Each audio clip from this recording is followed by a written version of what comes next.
Los saludamos, amigas y amigos de 15 UCR, medio televisivo universitario que se paga parcialmente con los impuestos que tributan los habitantes de este país.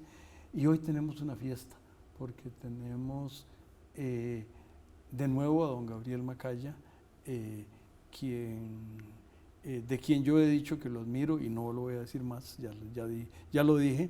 Y tengo el privilegio de que don Pedro León por primera vez está en este programa.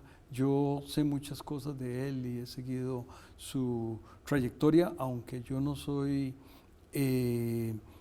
aunque nado en un estanque en una sequía mejor, porque ustedes sí están en los mares y en los lagos, en una sequía, pero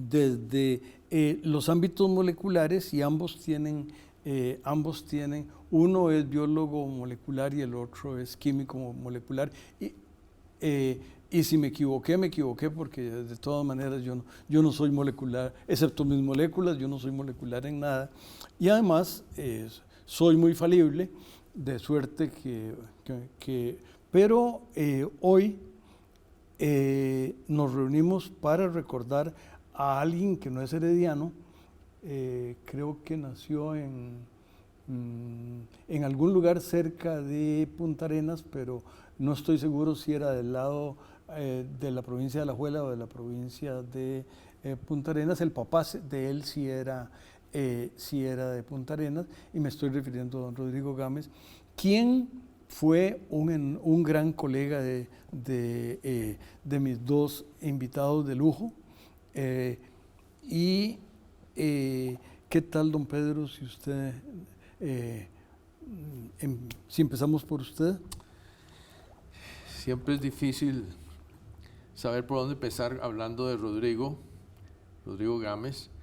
Yo llegué aquí en el 75.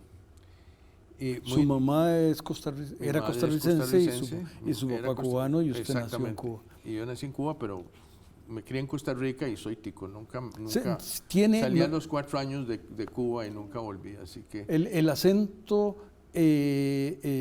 no reconoce nada que yo pueda identificar con Cuba. Sí, me crié aquí en Costa Rica, y cuando regresé de estudiar, de hacer el posgrado, me dijeron, yo traía la inquietud de hacer investigación y cosas, y me dijeron, vea, hay un señor ahí en agronomía que tiene ese tequio de la investigación, se llama Rodrigo Gámez, anda a buscarlo, porque además es el único que tiene una ultracentrífuga, que en ese momento era el instrumento central para aislar ADN y ARN y las moléculas que se aíslan, ¿verdad?, para estudiar virus y tal.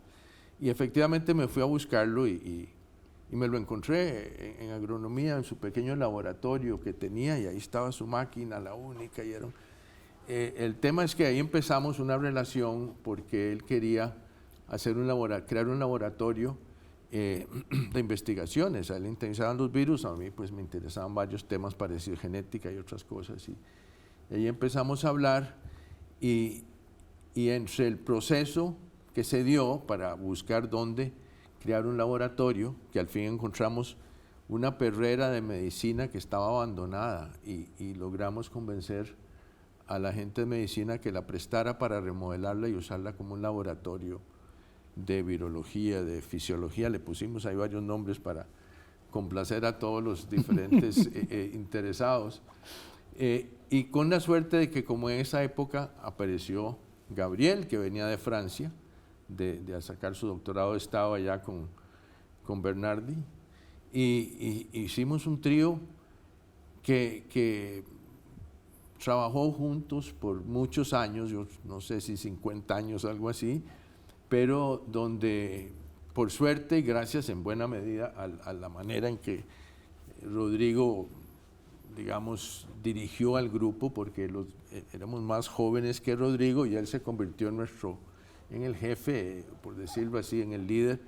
Sin embargo, con el tiempo se creó el laboratorio y la dirección pasó de Rodrigo a Gabriel, luego a mí, y por un tiempo estuvimos dirigiendo ese laboratorio hasta que ya se creó un grupo bastante robusto con muchos más investigadores que ahora, pues que hoy en día dirigen el centro ya con el espíritu. Espero que Rodrigo y Gabriel y yo tratamos de imponerle al centro, y de modo que esa visita buscando a este señor que tenía el tequio de la investigación, como me dijeron, resultó un gran éxito, y Rodrigo llegó a convertirse en el líder del grupo, que rápidamente pues se fue enriqueciendo con la llegada de Gabriel.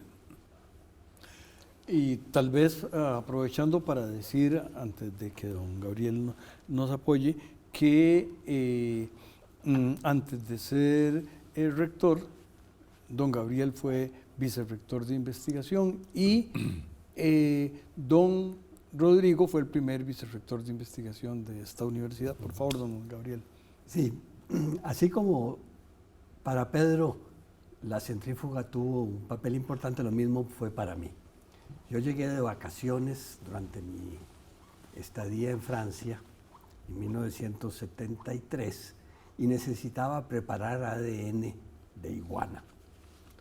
Y hablando y preguntando me dijeron, no, el único que tiene equipo para hacer eso es Rodrigo Gámez, vaya, hable con él. Y ahí hicimos la conexión. Y si hay una cosa muy importante de resaltar, es decir, que en el momento en que Rodrigo comenzó a armar este grupo en el que Pedro y yo participábamos, el modelo de organización de la investigación en la UCR era muy disciplinar, muy ligado a los institutos que estaban ligados a las facultades o a las áreas. Y lo que propone Rodrigo es un grupo en que todos los que lo integramos venimos de áreas muy diferentes. Agronomía, medicina, ciencias básicas en el caso mío. Y entonces, desde muy temprano, se vio la necesidad de crear un nuevo modelo de organización de la investigación. Y el primer aporte de Rodrigo Gámez importante al desarrollo científico, creo yo, es el desarrollo de ese modelo de centros interdisciplinarios. Pues yo tengo que decir que gracias a don Luis Rosero, yo que no soy demógrafo, hasta hablo de pirámides poblacionales y sigo haciendo investigación. Estamos ahora en cáncer, pero seguiremos hablando de eso en el siguiente segmento.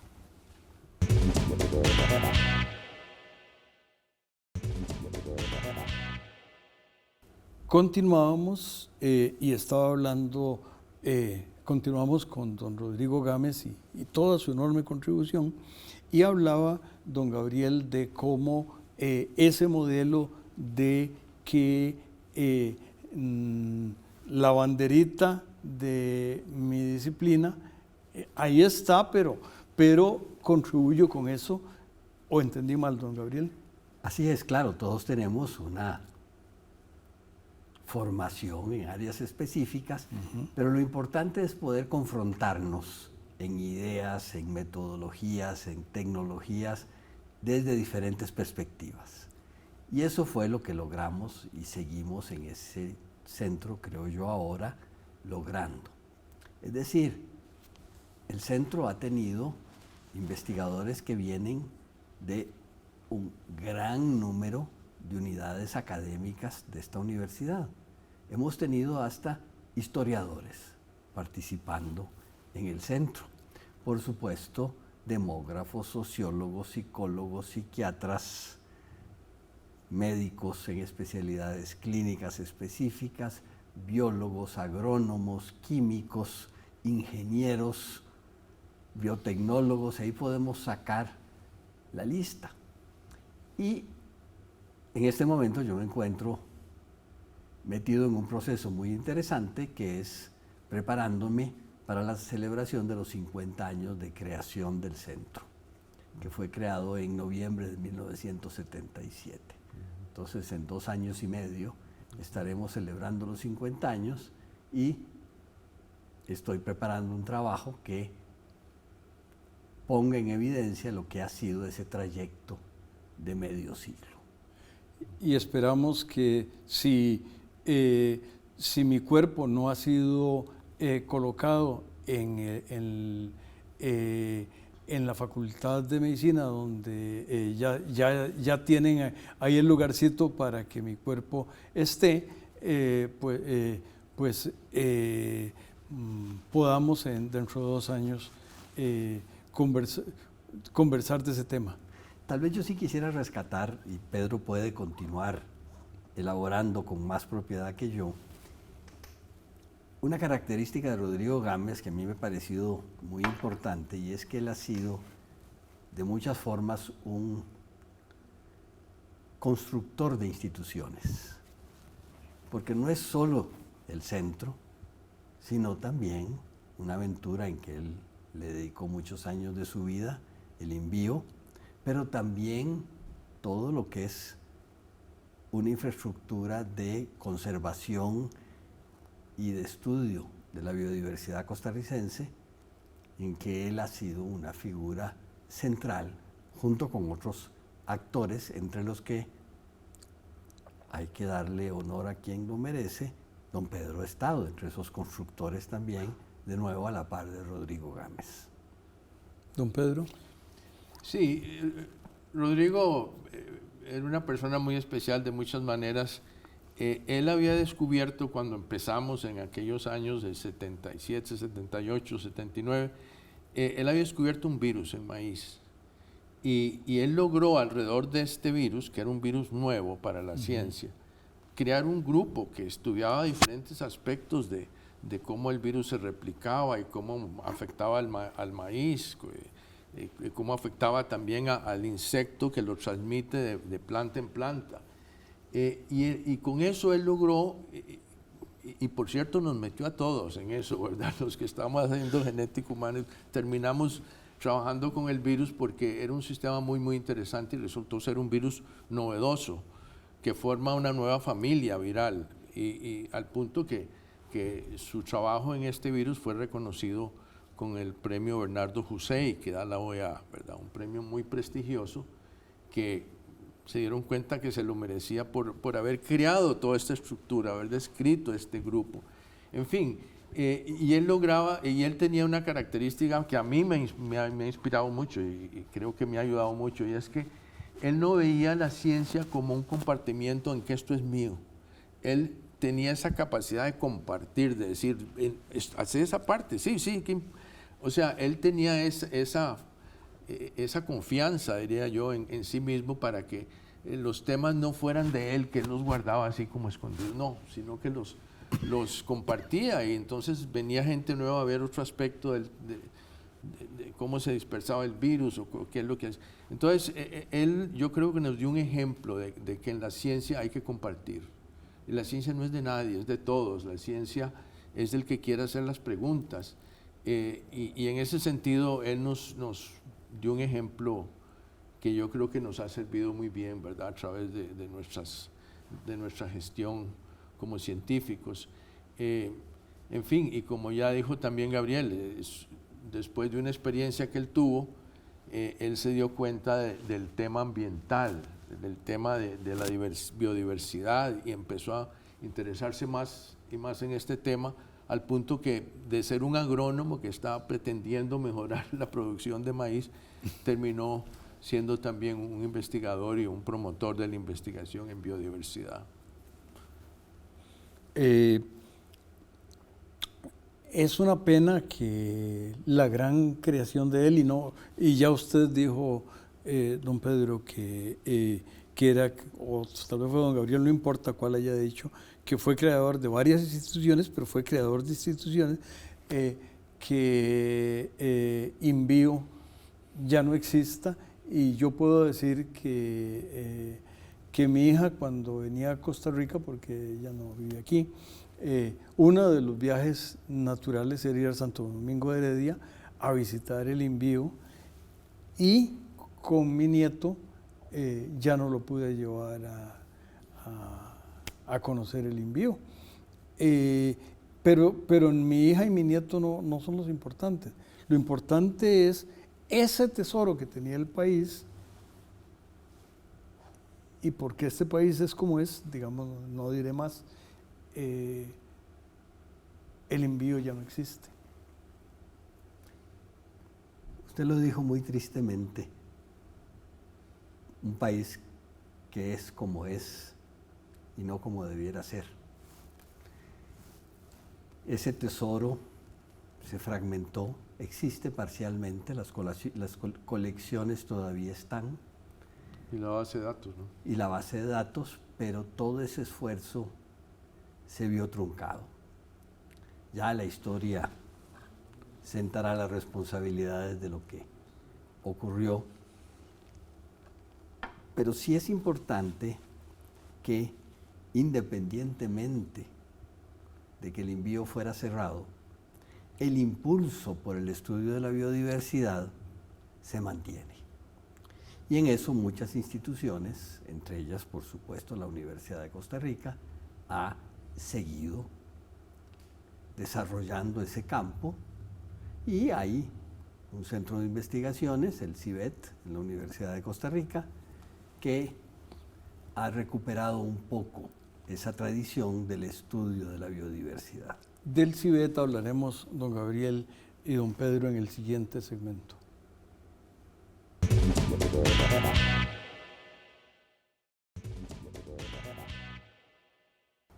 Conversaba don Gabriel Macaya del CIBET. Por favor, don Gabriel. Sí, es un centro que está cumpliendo, si no me equivoco, 5 años de creación en este año. Es todavía un centro joven, y ahí me pongo el sombrero que oculta mis canas, comparado con los casi 50 años que tiene el CIBCM. Pero sigue un poco ese modelo de enfrentar grandes problemas científicos desde una perspectiva interdisciplinaria. Y si hay un área en que ese enfoque es indispensable, es la biodiversidad, su conocimiento, su conservación y su explotación racional, para usar los 3 pilares que Rodrigo Gámez siempre planteó en cuanto a la misión del Invío. Y es que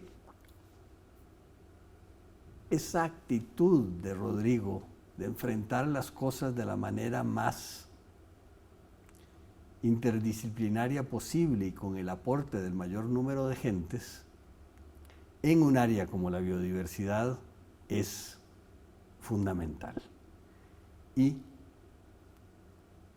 la universidad tiene una tradición muy larga de estudios de la flora, de la fauna de Costa Rica, que ahora podrán de alguna forma sistematizarse y enfrentarse de una manera interdisciplinaria, estoy segura que con mucho éxito. Estupendo. Y ese tema de la biodiversidad, hasta este economistilla le sirvió, porque de alguna manera yo empecé a relacionarme con colegas fuera del país y fuera del continente, y una de las cosas que empecé a vender era el tema de el país de la mayor biodiversidad por kilómetro cuadrado, cosa de la cual obviamente era un tema que iba más allá de mi ámbito, pero eso se vendía muy bien en las interacciones con los expertos, de manera que con los expertos de otras áreas, porque aunque el país es el que es, don don Rodrigo nos enseñó que ese dato era importante y yo me valí de él. Pero quería no dejar de citar un ámbito en el cual ustedes tres estuvieron y que no sé si todavía don Pedro es el presidente, pero es la Academia Nacional de Ciencias. No, yo no soy presidente, siempre soy miembro, igual que Gabriel, que fue presidente también. Pero sí, obviamente Rodrigo también fue un miembro activo de la academia. Yo quisiera decir algo de Rodrigo para cerrar un poco, y es que en los últimos años a él le preocupó mucho la extinción de especies. La extinción que, por ejemplo, en Costa Rica, anfibios es uno de los grupos que se ha venido desapareciendo, y el otro recién basado en investigaciones de Daniel Janssen y Winnie Halwax es la extinción de insectos masiva que se está dando en el mundo. Y uno dice, bueno, pero los insectos son sí son un problema en algunos casos, pero los insectos polinizan casi todas las plantas. Y bueno, 60, 70%, por ahí anda el dato. Entonces, esa fue una última preocupación fuerte que Rodrigo tuvo, y entre él y yo escribimos varios artículos, uno que se llamaba La extinción de los insectos. Repito, basado en investigaciones que se han hecho en Costa Rica y en la experiencia de la mayoría de nosotros que ya no ven los insectos, los abejones de mayo, ¿no? Vimos 3 o 4, pero antes eran... Entonces, esa es otra gran preocupación en la que él estuvo también involucrado y predicando y diciendo, tenemos que cuidar esa biodiversidad. Pero, don Pedro, usted acaba de decir un verbo importante que era predicar, pero haciendo. Porque está bien predicar, yo no tengo nada contra ese ámbito, y de alguna manera los profesores todavía predicamos alguna cosa, pero sin duda que el hacer es muy importante, y recordando a don Rodrigo, hacer multidisciplinariamente. Yo a ustedes los veo desde el otro lado de la acera, desde la otra acera, pero tengo respeto y no soy tan analfabeta como para no reconocer que en los ámbitos de la ciencia hay un tesoro valiosísimo. Sí, y Rodrigo, aunque ya lo dijimos, quisiera explicitarlo, no solo es creador de instituciones, fue también formador de grupos y de investigadores. O sea, hacer una genealogía de la descendencia de Rodrigo Gámez y los aportes de sus alumnos y alumnas es importante. Sí. Y otra cosa, ya que es un deber hacerlo, siempre mantuvo una visión integral de género en todas sus actividades. Desde muy temprano el centro fue un ejemplo también de equilibrio de género entre sus colaboradores y colaboradoras. Y eso dura hasta ahora. Bueno, y si estamos hablando de desde entonces, quiere decir que era un adelantado en su tiempo, y un adelantado que estoy seguro que era de su espíritu, no es que tenía que llenar la consigna de alguien o lo que fuera, no, en todas esas cosas que ustedes han dicho se ve que había un ser humano. Y es que era una cosa casi que adaptativa. Él se dio cuenta que las estudiantes eran mejores, que los estudiantes eran más dedicadas, y esa fue mi experiencia también. Yo formé más estudiantes de posgrado mujeres que hombres, como 3 a 1. ¿Por qué? Bueno, porque eran más serias, no se iban de fiesta, en fin. Y yo creo que tiene un elemento no solo de de que lo haces por mejorar el acceso, sino que lo haces porque son gente muy buena las estudiantes, eran excelentes estudiantes. Y les aseguro que la dinámica en un grupo de investigación en esas condiciones es diferente. Y con ese concepto le invitamos a las amigas y amigos que se queden con los espléndidos programas de 15 UCR. Muchas gracias por haber estado con ese gran Rodrigo Gámez. Muchas gracias, a Juan ustedes. Rafael. Gracias.